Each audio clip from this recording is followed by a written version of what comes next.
Video like जरूर कर लीजिए और ऐसे वीडियो लगातार फ्री में पाने के लिए चैनल को तुरंत सब्सक्राइब कर लीजिए और बेल आइकन को जरूर टैप कर लीजिए ताकि आगे भी सारे वीडियो आपको मिलते रहे। यूट्यूब में फॉलो करते हैं तो प्लीज ये वाला फ्री टेलीग्राम चैनल जरूर ज्वाइन कर लीजिएगा। सारे नोटिफिकेशन सारे अपडेट यहीं पे आते हैं, ध्यान रखिए। नमस्कार दोस्तों, ज्योग्राफी के हम लोग कर रहे हैं 50 MCQ डेली। आज इसका 9वां दिन है। 400 क्वेश्चन कर चुके हैं। आपको कितने तैयार हुए हैं कि ये आप खुद ही देख सकते हो। ठीक है, तो आज 9वां लेक्चर है। शुरू करते हैं 401 से। ज्योग्राफी हम लोग डेली MCQ करेंगे, बढ़िया से बढ़िया जितना हो जाएगा मैं आपको कराऊंगा। फिर साइंस, हिस्ट्री, सब कुछ। एक चल रही है 50 MCQ की मिक्सलेनियस सीरीज, जिसमें सारे GS के टॉपिक जो बिहार PCS में आते हैं वो हम लोग कर रहे हैं। ठीक है, अगर आपने अभी तक नहीं फॉलो करा तो करिए। और BPSC की कंप्लीट तैयारी, बिहार PCS की कंप्लीट तैयारी के लिए आप स्टडी फॉर सिविल सर्विसेज पे कांटेक्ट कर सकते हो। कंप्लीट तैयारी, कितने टॉपर हमने दिए हैं आप खुद देख सकते हो पूरे प्रूफ के साथ। ठीक है, चलिए। तो 401 कह रहा है झरना और नदियाँ मैचिंग करनी है, कौन सा कहाँ पे है। ठीक, चलिए। दूध सागर झरना कहाँ है भैया? दूध सागर वाटरफॉल। तो दूध सागर वाटरफॉल जो है वो मांडवी नदी पे है। कौन सी नदी पे? मांडवी नदी पे है, गोवा में। दुदुमा वाटरफॉल कहाँ पर है? दुदुमा वाटरफॉल ये है आपका कहाँ पे? मचकुंड में नदी पे। कौन सी? मचकुंड नदी पे आ जाएगा। फिर आता है आपका गोकक वाटरफॉल। गोकक वाटरफॉल जो है ये घाट प्रभा नदी पे है। कहाँ पे है? घाट प्रभा नदी पे। और जौग वाटरफॉल ये श्रावती नदी पे है। कौन सी नदी पे है? श्रावती नदी पे। यानी ऑप्शन ए हो जाएगा, ऑप्शन ए हो जाएगा। ठीक है। मलेनेशिया द्वीप समूह स्थित है। Melanesia island is located in. तो हिंद महासागर, प्रशांत महासागर, अटलांटिक या आर्कटिक में। तो मलेनेशिया द्वीप समूह आपको मिल जाएगा पैसिफिक ओशन में या प्रशांत महासागर में। ठीक है, चलिए। 403 क्षेत्रफल की दृष्टि से निम्नलिखित देशों का सही आरोही क्रम है। Correct the ascending order. ठीक है, असेंडिंग मतलब छोटे से लेके बड़ा। ठीक है, छोटे से बड़े में सेट करना है। सबसे कम क्षेत्रफल किसका और सबसे ज़्यादा किसका है? Bharat, Brazil, Argentina, Australia. तो देखिए अर्जेंटीना, फिर आएगा भारत, फिर ऑस्ट्रेलिया, फिर ब्राज़ील आ जाएगा। ठीक है, असेंडिंग ऑर्डर के हिसाब से अर्जेंटीना, इंडिया, ऑस्ट्रेलिया और ब्राज़ील। ठीक है, चलिए। भारत और चीन के अलावा निम्नलिखित देशों में से किस समूह की सीमा म्यांमार से लगती है? भारत और चीन के अलावा किस देश की सीमा म्यांमार से लगती है? Thailand, Laos, Bangladesh. Thailand, Vietnam, Malaysia. Cambodia, Laos, Malaysia या बांग्लादेश, थाईलैंड, वियतनाम। ठीक है, अगर मैप देखा होगा तो आराम से बता दोगे थाईलैंड, लाओस और बांग्लादेश। ठीक है, म्यांमार से किसका बॉर्डर लगता है? थाईलैंड, लाओस और बांग्लादेश। मैप ज़रूर देखा करो। चलो, निम्नलिखित में से कौन पश्चिम की ओर बहने वाली प्रायद्वीपी नदी नहीं है? Which of the following is not west flowing peninsular river? Mahi, Periyar, Subarnarekha या नर्मदा? तो बहुत आसान है दोस्तों, परियर नदी। कौन सी नदी हो जाएगा इसका? परियर नदी हो जाए। नहीं नहीं, एक सेकंड, परियर क्यों हो जाए? सुवर्णरेखा नदी। कौन सी? सुवर्णरेखा नदी, सुवर्णरेखा। ठीक है, ये जो है ये अरेबियन सी में नहीं गिरती है, बे ऑफ बंगाल में गिरती है सुवर्णरेखा नदी। ठीक है, चलिए आगे बढ़ते हैं।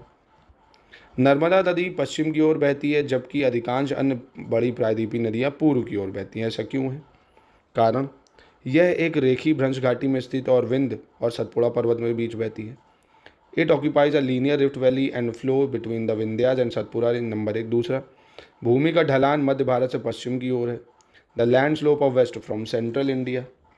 तो इसका सिर्फ ऑप्शन ए सही हो जाएगा, क्योंकि ये जो है भ्रंश घाटी में बहती है, इसलिए भ्रंश घाटी में बहती है विंध्याज और सतपुड़ा के बीच से। ठीक है, एक सही होगा इसका। कावेरी नदी का उद्गम स्थल है। The source of Kaveri river lies in. Source क्या है कावेरी नदी का? तो कावेरी नदी का सोर्स आपका है ब्रह्मगिरी हिल्स। कौन सा? ब्रह्मगिरी हिल्स। कावेरी नदी कहाँ से निकलती है?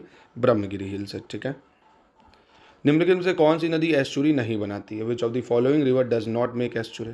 नर्मदा, तापी, मांडवी या महानदी? तो देखिए महानदी एस्चुरी नहीं बनाती है, डेल्टा बनाती है। ठीक है, ये डेल्टा बनाती है। 409 पे आते हैं। निम्नलिखित में से कौन गोदावरी की सहायक नदियां हैं? Which of the following are the tributaries of Godavari river? Vamsadhara, Indravati, Pranhita या पन्नाग? तो देखिए एक तो गोदावरी की नदी की सहायक नदी इंद्रावती, दूसरी है प्रणहिता। इंद्रावती और प्रणहिता। चलिए 410 पे आता है। निम्नलिखित में से कौन कृष्णा नदी की सहायक नदी नहीं है? Which of the following is not tributary of Krishna river? Bhima, तेल, येराल या तुंगभद्रा? बहुत आसान है दोस्तों ये तो। तेल दोस्तों, तेल, जोकोंग ये सब किसकी ट्रिब्यूटरी है? ये सब महानदी की ट्रिब्यूटरी है। तेल, जोकोंग वगैरह महानदी की ट्रिब्यूटरी। ठीक है, चलिए 411। निम्नलिखित में से कौन सी नहर दामोदर नदी से निकाली गई है? Which of the following canal has been taken out from Damodar river? Bist Doab canal, पूर्वी ग्रे नहर, एडन नहर या सरहिंद नहर? कहाँ से निकाली गई है? तो एडन नहर से निकाली गई है। कहाँ से? एडन कैनाल से निकाली गई है, दामोदर। ठीक है, which canal has been taken from Damodar river? तो दामोदर रिवर से निकाली है एडन कैनाल। कौन सी कैनाल? Eden canal. 412 मुंबई की मीठी नदी निम्नलिखित में से किस झील से निकलती है? मीठी river of Mumbai originate from which of the following lake? तो मीठी नदी निकलती है आपकी कहाँ से? विहार झील से या विहार लेक से, ठीक है, विहार झील या विहार लेक से। 413 उत्तर प्रदेश के निम्नलिखित क्षेत्रों में से कौन सबसे अधिक बाढ़ प्रभावित है? Among the following area of Uttar Pradesh which is maximum flood affected? Western area, eastern area, middle and north. तो देखिए फ्लड अफेक्टेड जो उत्तर प्रदेश में होगा ईस्टर्न ही होगा, क्योंकि जो बिहार से सटा एरिया, बिहार से ही ज़्यादा फ्लड आता है, तो ईस्टर्न एरिया ज़्यादा फ्लड रिलेटेड है, ठीक है, पूर्वी क्षेत्र। 414 में गलत का चयन करना है, कौन सा ऑप्शन गलत है 414 में, ठीक है। कपास की खेती के लिए काली मिट्टी उपयुक्त होती है। Black soils are suitable for cotton cultivation, सही हो जाएगा ये। काली मिट्टी नाइट्रोजन कार्बनिक पदार्थों से भरपूर है। Black soils are rich in nitrogen and organic matter, तो ये भी सही हो जाएगा। काली मिट्टी ह्यूमस से भरपूर होती है। Black soils are rich in humus, black soils are rich in humus, तो ये भी सही है, इनमें से कोई भी गलत नहीं होगा। 415 देखते हैं, भारत की लैटेराइट मिट्टी के संबंध में कौन सा कथन सही है? Which of the following statement regarding laterite soil of India is correct? ये आमतौर पर लाल रंग की होती है, तो लाल रंग की तो होती है, ठीक है। इनमें नाइट्रोजन और पोटास की प्रचुरता होती है, नाइट्रोजन और पोटास की प्रचुरता होती है, ये गलत है, कम होती है इसमें। ये राजस्थान उत्तर प्रदेश में अच्छी तरह से विकसित है, गलत है, यहाँ पे तो अलूवियल मिल जाएगी आपको, गलत है। ये लैटेराइट सॉइल जितनी है वेस्टर्न घाट ईस्टर्न घाट में मिलेगी, ठीक है, नहीं सिर्फ पहला सही है। निम्न में से किस प्रकार की मिट्टी में न्यूनतम जल धारण क्षमता होती है? Which of the following type of soil has minimum water retention capacity? Loamy soil, clayey loamy soil, loamy sandy soil या अलूवियल सॉइल? दोमट मिट्टी, चिकनी दोमट मिट्टी, दोमट रेतीली मिट्टी या जलोढ़ मिट्टी? किसमें न्यूनतम जल धारण क्षमता होगी? देखिए वाटर रिटेंशन सबसे कम होता है अलूवियल सैंडी सॉइल में, ठीक है, वाटर रिटेंशन बहुत कम देर तक होल्ड कर पाती। जलोढ़ नाम से ही, नाम ही से पता चला जल ओढ़, तो जलोढ़ नहीं है, मतलब जल को ज़्यादा नहीं ओढ़ पाती है, ठीक है, न्यूनतम होती है इसमें। चलो, मृदा लवणता और क्षारीयता की समस्या का समाधान है। The solution of problem of soil salinity and alkalinity, बहुत इंपॉर्टेंट, बहुत आसान। Dry farming method, contour cultivation में, afforestation में, use of gypsum in the field. मतलब अगर मिट्टी बहुत ज़्यादा एसिडिक हो जाए या बेसिक हो जाए तो क्या करना चाहिए? खेतों में जिप्सम का प्रयोग करना चाहिए। क्या करना चाहिए? खेतों में जिप्सम का प्रयोग कर लें तो उसकी जो सॉइल की पीएच है वो ठीक हो जाती है, ठीक है। 418 पे आ जाते हैं। निम्नलिखित में से किसका उपयोग अम्लीय मिट्टी को खेती योग्य बनाने के लिए किया जा सकता है? Which one of the following can be use to make acidic soil cultivable? तो लो अभी बताया आपको मैंने, जिप्सम, सब्जी की खाद, कैल्शियम, चूना। एसिडिक सॉइल को कल्टीवेट करना है तो आपको चूना मिलाना पड़ेगा, तो वो क्या हो जाएगी? न्यूट्रल। भाई एसिड और चूना क्या हो जाएगा? बेसिक है ना, तो वो थोड़ा सा पीएच उसका बढ़ा देगा। एसिडिक सॉइल को बढ़ाना है, आप उसमें चूना मिला दीजिए, ठीक। 419 निम्नलिखित में से कौन सी मिट्टी चाय के बागान के लिए सबसे उपयुक्त है? Which of the following soil is most suited for tea plantation? तो चाय के बागान के लिए सबसे सूटेबल कौन सी होती है? अम्लीय मिट्टी होती है या एसिडिक होती है? चाय के लिए सबसे अच्छी कौन सी होती है? एसिडिक या अम्लीय, ठीक। 420 निम्नलिखित में से कौन सा सुमेलित है, ये बताना है, कौन सा सही सुमेलित है? कोलोराडो नदी पे हुवर बांध बना हुआ, हुवर बांध कोलोराडो नदी, ठीक है। जाम्बेजी नदी पे करीबा बांध बना है, जाम्बेजी नदी, ठीक है। नील नदी पे आसवान बांध, ये भी बहुत सही है, इंपॉर्टेंट है। हुवर डैम कोलोराडो नदी पे है, करीबा डैम जाम्बेजी रिवर पे है और आसवान डैम नाइल नदी पे है। तीनों ही बिल्कुल सही हो जाएंगे, ठीक है। चलिए 421 global coral reef monitoring network की स्थापना कब की गई थी? When was the global coral reef monitoring network establish? तो इसकी स्थापना हुई थी 1995 में। Global coral reef monitoring network की स्थापना कब हुई थी? 1995 में, ठीक है। 422 निम्नलिखित में से किस ग्रह का द्रव्यमान सबसे अधिक है? Which of the following planet has the highest mass? Uranus, earth, Venus, Neptune में सबसे ज़्यादा मास किसका है? सबसे ज़्यादा आपको दिखेगा नेपच्यून का। किसका दिख जाएगा? नेपच्यून का, ठीक है। चलिए 423 देखते हैं। निम्नलिखित में से किस धातु का अधिकतम प्रतिशत भूपर्पटी में पाया जाता है? The maximum percentage of which of the following metal is found in the earth crust? अर्थ के क्रस्ट में सबसे ज़्यादा क्या मिलता है? आयरन, कैल्शियम, सोडियम या पोटेशियम? तो सबसे ज़्यादा अर्थ क्रस्ट में आपको मिलेगा आयरन। क्या मिल जाएगा? आयरन मिल जाएगा, ठीक है। चलिए 424 निम्नलिखित में से कौन सा राज्य भूकंपीय जोन 3 के अंतर्गत नहीं आता है? Which of the following state does not come under the seismic zone 3? Odisha, Punjab, Delhi, Gujarat. तो देखिए सीस्मिक जोन 3 में दिल्ली नहीं आता है, ठीक है, सीस्मिक जोन 3 में नहीं आता क्योंकि दिल्ली आपको दिखेगा ये सीस्मिक जोन 4 में आता है, हाई रिस्क एरिया है, मतलब ठीक है, हाई रिस्क है। और 3 में तो आप ये देखो मॉडरेट रिस्क होता है, मॉडरेट रिस्क। तो मॉडरेट रिस्क कहाँ पे हो जाएगा? जैसे आपका वेस्टर्न घाट, महाराष्ट्र हो गया, केरल एरल, ये सब होता है, ठीक है। आपको अगर पता हो 2 जोन होते हैं, एक जोन 2 होता है, 3 होता है और आपका 4 और 5, ठीक है। 5 बहुत ज़्यादा हाई रिस्क होता है, वेरी हाई रिस्क। फिर इसमें कम होता है, इसमें सबसे कम होता है, ठीक है। दिल्ली तो भैया रिस्क जोन में ही आता है, तो 3 में दिल्ली नहीं आता है, ठीक है। दिल्ली किस में आ जाता है, दिल्ली आता है 4 में, ठीक। निम्नलिखित में से गलत विकल्प का चयन करना है, कौन सा विकल्प गलत है। विश्व की प्रमुख श्रृंखलाएं और ये उनका उच्चतम बिंदु। रॉकी का हाईएस्ट माउंटेन कौन सा है, ये हाईएस्ट पॉइंट रॉकी माउंटेन का माउंट कौन सा है, अल्बर्ट, ठीक है। अल्प्स का माउंट ब्लैंक है, अल्प्स का हाईएस्ट पॉइंट माउंट ब्लैंक है, ये भी सही हो जाएगा। ग्रेट डिवाइडिंग रेंज का क्या है, हाईएस्ट पॉइंट माउंट मैकिनले है, ये गलत हो जाएगा क्योंकि इसका हाईएस्ट पॉइंट है माउंट कॉसेजिको, क्या माउंट KOSCIUSZ कॉसेजिको, माउंट कॉसेजिको है, माउंट कॉसेजिको, ठीक है। इसको याद रखना, माउंट मैकिनले नहीं। और क्या जो काकेसस है इसका माउंट एल्ब्रूज है, माउंट एल्ब्रूज। काकेसस का क्या है, माउंट एल्ब्रूज, ठीक है। 426 निम्नलिखित में से गलत विकल्प का चयन करना है, कौन सा विकल्प गलत है। चिया पास पठार USA, शुरुआत गलत हो गई, मैक्सिको में है। चिया पास पठार कहाँ है, मैक्सिको में है। कोलंबिया पठार USA, ठीक है। ग्रेट बेसिन पठार USA, ये भी सही है। कोलोराडो पठार, ये भी सही है, ठीक है। तो Colorado plateau USA, great basin plateau USA, Columbia plateau USA, Chiapas plateau Mexico में है, ठीक है। 427 देखते हैं, निम्नलिखित में से कौन सा विकल्प गलत है, ये बताना है। गोबी मरुस्थल ये मंगोलिया और चीन में है, ठीक है। कालाहारी मरुस्थल बोट्सवाना में है, ये भी सही है। टकला मकान चीन में है। काराकूम मरुस्थल कजाकिस्तान में नहीं, तुर्कमेनिस्तान में है। ये कहाँ है, तुर्कमेनिस्तान में, ठीक है। 428 निम्नलिखित में से कौन सी जल संधि काला सागर और मरमरा सागर से जोड़ती है। Which of the following strait connect Black Sea to Marmara Sea, बहुत इंपॉर्टेंट है ये। फार्मोसा, फ्लोरिडा, जिब्राल्टर या बॉस्फोरस संधि, बहुत ही ज़्यादा इंपॉर्टेंट है। तो देखिए बॉस्फोरस जो स्ट्रेट है या बॉस्फोरस जल संधि, ये ब्लैक सी को मरमरा सी से जोड़ती है। इसीलिए ब्लैक सी को हम लोग लेक नहीं मानते हैं, सी मानते हैं। क्यों, क्योंकि ये समुद्र से कनेक्ट हो जाती है, बल्कि कैस्पियन सी किसी भी तरह से समुद्र से कनेक्ट नहीं होती, ठीक है। निम्नलिखित में से कौन सी झील उत्तरी अमेरिका और ग्रेट लेक के अंतर्गत नहीं आती है। Which of the following lake does not come under the great lakes of North America. Superior, Michigan, Titicaca, Huron. तो लेक टिटिकाका नहीं आती दोस्तों। ग्रेट लेक्स में आता है होम्स। होम्स का मतलब हुरैन, ओंटारियो, मिशिगन, एरी, सुपीरियर। हुरैन, ओंटारियो, मिशिगन, एरी, सुपीरियर, ठीक है। 5 लेक हैं ये। 430 पे आ जाते हैं। निम्नलिखित में से गलत नदी का चयन करना है, कौन सी नदी गलत है, मतलब कौन सा स्टेटमेंट गलत है। लिम्पोपो नदी, यह नदी भूमध्य रेखा को 2 बार काटती है, गलत है ये। लिम्पोपो नदी अफ्रीका के इधर, ये कैप्रिकॉन को, कौन सा, ट्रॉपिक ऑफ कैप्रिकॉन, ना कि इक्वेटर को, ठीक है। मकर रेखा, कर्क मकर बोलते हैं शायद, हाँ, कैप्रिकॉन को 2 बार काटती है। माही नदी कर्क रेखा को काटती है, यानी ट्रॉपिक ऑफ कैंसर को 2 बार, ये सही है। अमूर नदी चीन और रूस के बीच सीमा बनाती है, चीन और रूस के बीच सीमा अमूर नदी बनाती है। मैकोंग नदी दक्षिण पूर्व एशिया की सबसे लंबी नदी है, साउथ ईस्ट एशिया की जो है सबसे लॉन्गेस्ट रिवर है मैकोंग, ठीक है। चलिए 431 देखते हैं, निम्नलिखित में से कौन सी नदी विश्व का सबसे बड़ा नदी तंत्र बनाती है। Which of the following river form the world largest river system. Nile, Amazon, Mississippi, Missouri या वोल्गा। तो सबसे बड़ा रिवर सिस्टम कौन बनाती है, सबसे बड़ा रिवर सिस्टम बनाती है अमेजॉन नदी, कौन सी, अमेजॉन नदी, ठीक है। चलिए 432 निम्नलिखित गर्तों को उनकी गहराइयों के आधार पर आरोही क्रम में व्यवस्थित करना है। Arrange the following trenches on the basis और their depth in ascending order. Ascending मतलब छोटे से बड़े में।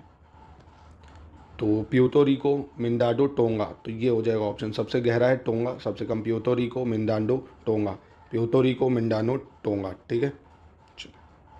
निम्नलिखित से कौन सी जलधारा की प्रकृति ठंडी है। Which of the following current is cold in nature. Kuroshio current, Alaska, El Nino या बेंजुएला। तो देखिए इसमें आपको जो ठंडा करंट है वो है बेंजुएला करंट। कौन सा करंट, बेंजुएला करंट जो आता है इधर, बेंजुएला करंट, ठीक है, ये ठंडा होगा। बाकी ये सब वार्म करंट है। समुद्र में किस लवण की सर्वाधिक मात्रा पाई जाती है। Which of the following salt is found maximum amount in the sea. बहुत इंपॉर्टेंट क्वेश्चन है। Calcium sulphate, potassium sulphate, magnesium sulphate या कैल्शियम कार्बोनेट, कौन सा सबसे ज़्यादा पाया जाता है। तो मैग्नीशियम सल्फेट आपको सबसे ज़्यादा मात्रा में मिलेगा। 435 पछुआ पवनों को कितने डिग्री अक्षांश पर प्रचंड पवनों की संज्ञा दी जाती है। At how many degree latitude the westerly winds are given the title of furious wind. तो 50 डिग्री पर, ठीक है। 50 डिग्री में पछुआ पवनों को क्या दिया जाता है, प्रचंड पवनों की संज्ञा दे दी जाती है 50 डिग्री में, ठीक है। 436 निम्नलिखित में से किस प्रकार की पॉटजोल मिट्टी मध्य अक्षांशी पतझड़ वनों की पेटी में पाई जाती है और इनमें ह्यूमस की मात्रा अधिक होती है। Which of the following type of Padzol soils are found in the belt of mid-latitude deciduous forests and have high humus content. तो ये आपको धूसर भूरी पैटजॉल मिट्टी में, किसमें, धूसर भूरी पैटजॉल मिट्टी, ग्रेइश ब्राउन पैटजॉल मिट्टी में मिलेगी। 437 देखते हैं, निम्नलिखित में से कौन सी मिट्टी विश्व की सर्वाधिक उपजाऊ मिट्टी है एवं वह चरनोजम मिट्टी के समान मानी जाती है। Which one of the following soil is the most fertile soil in the world and it is considered to be similar to chernozem soil. तो यह है आपकी मोलीसोल सॉइल। कौन सी, मोलीसोल या मोलीसोल मिट्टी, ठीक है, मोलीसोल मिट्टी। 438 देखते हैं, निम्नलिखित में से कौन सा कारक मृदा अपरदन का मानव निर्मित कारक नहीं है। Which of the following factor is not a man made factor of soil erosion. Over grazing, unscientific agriculture या वाटर फ्लो प्रॉब्लम। तो दोस्तों इनमें से कोई नहीं है, इनमें से कोई नहीं है मृदा अपरदन का कारक, ठीक है। निम्नलिखित में से गलत विकल्प का चयन करना है। Select the incorrect option among the following. कौन सा गलत है। उष्णकटिबंधीय सदा हरित वन महोगनी है। ट्रॉपिकल एवरग्रीन फॉरेस्ट महोगनी, तो ये तो ठीक है। मध्य अक्षांशी सदा हरित one hemlock, mid latitude evergreen forest hemlock, ये गलत हो जाएगा। हैमलॉक आपको कहाँ मिलेगा, ये आपको ऊपर साइड मिल जाएगा। कहाँ मिलेगा, मतलब जो ट्रॉपिकल के ऊपर होते हैं, टेम्परेट होते हैं, ठीक है। और भूमध्य सागरी वन कार्क, ये भी सही है। शंकुधारी वन स्प्रूस, ये भी सही हो जाएगा।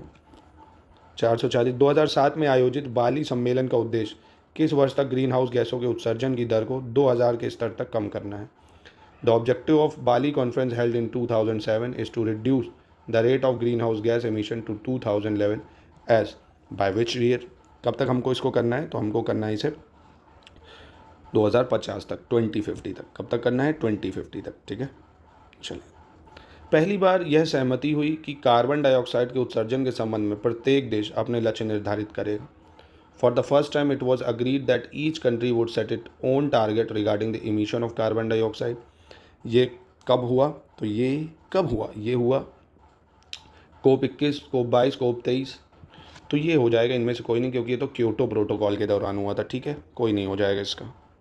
442 देखते हैं, निम्नलिखित में से गलत विकल्प का चयन करना। कौन सा विकल्प गलत है। स्थानांतरित कृषि से संबंधित, relating to shifting agriculture, which option is incorrect, ठीक है। झूम उत्तरी पूर्व भारत में, नॉर्थ ईस्ट इंडिया में, ये भी सही है। बत्रा बोलते हैं दक्षिण पूर्वी राजस्थान में, सही है। पोड़ू बोलते हैं आंध्र प्रदेश में, पोड़ू आंध्र प्रदेश, ये भी सही है, यानी इनमें से कोई भी गलत नहीं होगा। चलिए 443 पे आते हैं, निम्नलिखित में से कौन से दो देश समान मात्रा में तांबे का उत्पादन करते हैं। Which of the following two countries produce the same amount of copper. तो मैक्सिको और यूएसए जो है लगभग same amount of copper produce करते हैं, मैक्सिको और यूएसए। 444, निम्नलिखित में से किन दो देशों के पास लगभग एल्युमिनियम के समान भंडार हैं। Which of the following two countries have almost the same reserve of aluminium. बहुत बढ़िया क्वेश्चन है ये भी, किसके पास लगभग सेम ही है, तो यूएई और इंडिया के पास एल्युमिनियम की सेम ही मात्रा है, यूएई और इंडिया के पास, ठीक है। निम्नलिखित में से किस देश के पास विश्व के कुल चांदी के भंडार का लगभग 18% है। Which of the following country has almost 18% of total silver reserve of the world. World का 18% रिजर्व किसके पास है, तो ये मिलेगा पेरू के पास। कहाँ पे है, पेरू के पास, ठीक है। सिल्वर का 18% रिजर्व वर्ल्ड का। 446 देखते हैं, निम्नलिखित में से गलत विकल्प का चयन करना है। Select the incorrect option. लौह अयस्क के प्रमुख खनन केंद्रों से संबंधित, related to the major mining centre of iron ore. चीन, मंचूरिया, ठीक है। ऑस्ट्रेलिया का खनन क्षेत्र है पिलबारा क्षेत्र, ये भी सही है। पेरू का गैलीवियर क्षेत्र नहीं, गैलीवियर क्षेत्र ये स्वीडन का है, ये कहाँ है, स्वीडन का। दक्षिण अफ्रीका का पोस्टमासबर्ग क्षेत्र, ये भी सही हो जाएगा, ठीक है। चलिए आगे बढ़ते हैं। निम्नलिखित देशों को उनके हीरे के भंडार के प्रतिशत के आधार पर आरोही क्रम में सेट करना है, यानी किस में सेट करना है हमको, आरोही क्रम में, मतलब असेंडिंग ऑर्डर, छोटे से बड़े में। सबसे कम किसके पास है और सबसे ज़्यादा किसके पास है, तो कोई दिक्कत नहीं है। सबसे कम देखिए और सबसे ज़्यादा दक्षिण अफ्रीका, फिर बोत्सवाना, फिर ऑस्ट्रेलिया आ जाता है, ठीक, हीरे के भंडार में असेंडिंग ऑर्डर में। असेंडिंग मतलब आरोही क्रम में, यानी साउथ अफ्रीका, बोत्सवाना, फिर ऑस्ट्रेलिया, ठीक है, बी हो जाएगा इसका। 448 पे आ जाते हैं, निम्नलिखित में से सही विकल्प का चयन करना। कौन सा विकल्प सही है। पिट्सबर्ग जलपोत निर्माण है, गलत है। पिट्सबर्ग तो स्टील इंडस्ट्री वगैरह है यहाँ पे। ओटावा लौह एवं इस्पात है, नहीं, ओटावा शिप बिल्डिंग हो जाएगा। ब्रैडफोर्ड ऊनी वस्त्र, ये सही है। ब्रैडफोर्ड फेमस है ऊनी वस्त्र के लिए। ब्रैडफोर्ड किसके लिए है, ऊनी वस्त्र के लिए बहुत ज़्यादा फेमस है। चलिए 449, ट्रांस कैनेडियन महामार्ग प्रशांत महासागर और डैश दोनों के तटों से जोड़ता है। The the trans Canadian highway connect the coast of both Pacific ocean and, किसको जोड़ता भैया ट्रांस कैनेडियन? तो ट्रांस कैनेडियन आपका जोड़ता है पैसिफिक ओशन को अटलांटिक महासागर से या अटलांटिक ओशन से, ठीक है। ये 450। निम्न में से कौन सी नहर सुपीरियर झील को ह्यूरॉन झील से जोड़ती है? Which of the following canal connect Superior lake to Huron lake? बहुत इंपॉर्टेंट है। तो ये है दोस्तों कौन सी कैनाल? तो इनमें से तो कोई नहीं, क्योंकि वो है सू कैनाल। कौन सी कैनाल? सू कैनाल, बहुत इंपॉर्टेंट। सुपीरियर लेक को जोड़ती है लेक ह्यूरॉन से सू कैनाल, सू कैनाल, ठीक है। तो ये थे 50 क्वेश्चन। मिलते हैं कल दोस्तों हम लोग फिर 50 क्वेश्चन करेंगे। ये बताइए आप कोई लेक्चर करना चाहते हैं, पूरा कंपाइलेशन किसी सब्जेक्ट को कवर स्टार्टिंग से लेके एंड तक पूरा एकदम बेसिक से पढ़ना चाहते हैं तो मुझे कमेंट में बता सकते हैं। पूरा बेसिक से आपको मैं वो सब्जेक्ट पढ़ा दूंगा।